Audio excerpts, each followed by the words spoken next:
नमस्कार मंडळी, आज आपण बघतोय किनोआ कसा शिजवायचा आणि कसा मस्त मोकळा शिजलेला हा किनोआ आहे ना, तुम्ही भाजीबरोबर, आमटीबरोबर, वरणाबरोबर अगदी मस्त लागतो. किनोआमध्ये भरपूर प्रोटीन आहे, त्याचे पोषक मूल्य भरपूर आहे.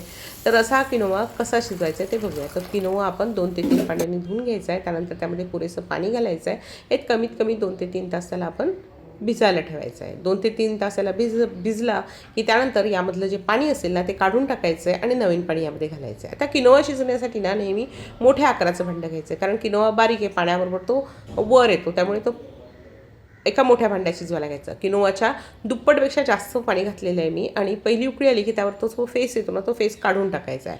तर जेवढा शक्य असेल तेवढा फेस काढून टाकायचा आहे. त्यानंतर गॅसची पॉवर कमी करायची आणि मंद गॅसवर मस्त किनोआ शिजू द्यायचा आहे. किनोआ असं फुटायला लागले की तो शिजला असं समजायचं. तो किनोआ आपला फुटला आहे छान आणि त्यानंतर त्यावर झाकण ठेवून मी अजून 5 मिनटं ठेवला आहे. त्यानंतर किनोआ बघा असा मोकळा झाला आहे. असा हा किनोआ तुम्ही सुद्धा नक्की शिजवून बघा.